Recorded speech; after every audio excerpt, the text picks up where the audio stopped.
Selamat datang kembali di channel saya di Junior Pas Aditya N. Untuk itu bagi kalian yang menonton like, comment, dan subscribe terlebih dahulu. Untuk itu kita hari ini membahas preview pertandingan untuk Piala Dunia U17 antara tim nasional Indonesia U17 melawan tim nasional Ekuador U17, di mana untuk pertandingan untuk kedua tim ini akan berlangsung di Stadion Gelora Bung Tomo yang ada di daerah Surabaya. Tentu tandingan ini di tanggal 10 November yang kita sebut ini sebagai Hari Pahlawan, karena pada dasar 10 November itu disebut sebagai Hari Pahlawan karena adanya peran dari Bung Tomo yang sangat berjasa untuk melawan pasukan asing lah, dari waktu itu lupa gue, pokoknya dari Nica atau apa gitu ya. Pokoknya terkenal waktu itu, emang Bung Tomo nih terkenal di Surabaya lah sampai sekarang. Cuman yang kita bahas adalah preview untuk pertandingan nanti di hari Jumat, dimana kan Indonesia mempunyai dua pemain abroad ya, dalam arti di luar negeri, kayak Weber Jadim sama Amir Brikik yang bisa membuat tim nasional Ekuador U17 ini ketar-ketir. Tapi di sisi lain juga nih, tim nasional Ekuador U17 merupakan juara kedua dari kejuaraan CONMEBOL U17 yang waktu itu dimenangkan oleh Brazil, dari Brazil U17. Nah, itu emang partai antara Indonesia U17 melawan Ekuador U17 ini nggak mudah bagi Indonesia. Jujur aja, gue juga dalam arti gue takutnya ini timnas bisa kebantai, apalagi pelatih yang sekarang kayak Bima Sakti lah. Dalam arti ini gue juga nggak terlalu ini sih, kalau Sintayong gue masih mending, cuman Bima Sakti ini yang gue khawatirin nih, timnas bakal kebantai sampai 6-0 nih. Gue juga nggak berharap lebih sih jujur sama Indonesia ya. Kalau andai lolos sih gue seneng, cuman kalau kalah udah tertutup peluang peluang lolosnya udah tertutup gitu. Cuman kan lawan yang berat kan Ekuador nih. Ekuador U17 nih kuat, dalam arti nih pemain-pemainnya kan jago-jago banget. Ya kita tahu kan dulu yang terkenal Kendir Paes, sekarang kan udah di timnas senior lah, di Ekuador nggak dipanggil lagi. Ya kita inilah mau wanti-wanti juga kan, dari pemain Ekuador nih kuat juga kan, dalam arti larinya kayak Brazil juga. Cuman emang kalau sepak bola Amerika Latin tuh beda sama Eropa, memainkan permainan yang aktif, cepat, dan langsung to the point, langsung cetak gol.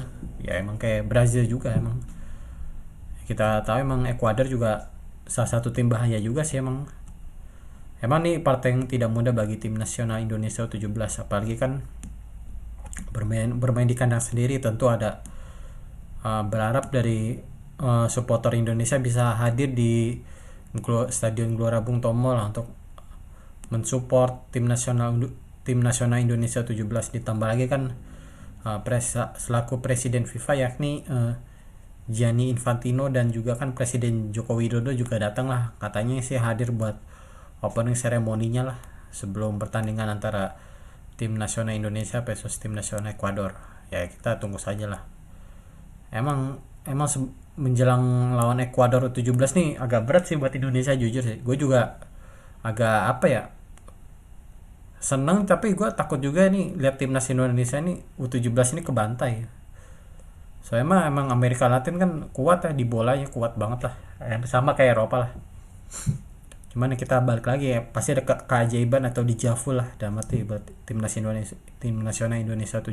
Ditambah lagi kan ada striker kayak akan kakak yang sangat terkenal banget lah dari Persis Solo lah. Dalam arti itu bisa membantu koordinasi lah, dalam arti buat bisa memenangkan laga melawan Ekuador U17. Cuman ya kita balik lagi, emang setelah tim nasional Indonesia U17 melakukan pusat latihan di luar negeri di Jerman kan waktu itu ya, ada menang ada kalahnya lawan tim Jerman lah. Tapi dari situ ya gua rasa sih optimis sih bisa menang ya, walaupun kita pede aja di kandang lah. Cuman kan ya gue juga di sisi lain gue pesimis juga, pasti Ekuador juga mainnya agak lepas juga pastinya. Yang gue ngerinya sih kebantai doang sih, ngerinya kebantai 6-0, 5-0. Nah itu biasanya gue udah ini banget lah. Cuman gue berharapnya pelatih Indonesia 17 Bima Sakti bisa inilah, apa, bisa membuat Indonesia 17 bisa menang lawan Ekuador lah. Udah mati kan, soalnya di laga kedua ketiga kan cuman ketemu Panama sama Maroko lah. Dan emang Panama nih grup emang tim paling lemah, tapi kita lihat aja pemainnya kayak gimana. Soalnya gue lihat kan, nonton apa ya, lihat di video yang di mana, di Piala Dunia 17 juga, yang kayak sebelum ini pokoknya pemain ini rata-rata tinggi semua posturnya. Gue kaget nih, wah U17 tapi pemainnya tinggi-tinggi kayak tim nasional Prancis U17 ya, kayak tim nasional Panama U17 tinggi-tinggi posturnya. Nah itu emang yang emang jadi bahaya tuh, emang postur tinggi tuh menguntungkan. Kayak Erling Haaland sekarang lah, kita tahu emang lagi jago banget, emang postur tinggi, striker kayak Ibrahimovic lah. Tapi Haaland itu beda sama Ibrahimovic jauh, cuma lebih sopan aja Haaland. Ya emang kita tunggu saja, emang mungkin apa ya, kalau untuk prediksi tim nasional Indonesia U17 versus tim nasional Ekuador U17 pasti dimenangkan oleh, kalau menurut saya pasti dimenangkan oleh tim nasional Ekuador U17, karena nggak mungkin juga pasti ya, emang berat sih lawannya juga berat juga nih lawannya tim nasional Ekuador. Nggak mungkin menang sih pasti nih. Pasti skornya nih tipis, paling 2-0 lah untuk tim nasional Ekuador U17 atas timnas Indonesia U17. Dan untuk prediksi pemenang pasti ya akan lebih besar tim nasional Ekuador U17 lah dengan 60%, sedangkan dari tim nasional Indonesia U17 dengan 45%. Tapi ya emang kalau prediksi saya sih Ekuador bisa menang lawan Indonesia. Cuman balik lagi dari mental pemain kita yang apa ya, ini kan mungkin Piala Dunia umur apa ya, Piala Dunia SMA lah, udah mati kan, masih kuat banget, larinya juga masih ini ya, apa ya, kita tunggu saja pertandingannya ini akan berjalan seru atau gimana. Kita nonton aja di hari Jumat lah. Oke, sekian dari saya. Wassalamualaikum warahmatullahi wabarakatuh.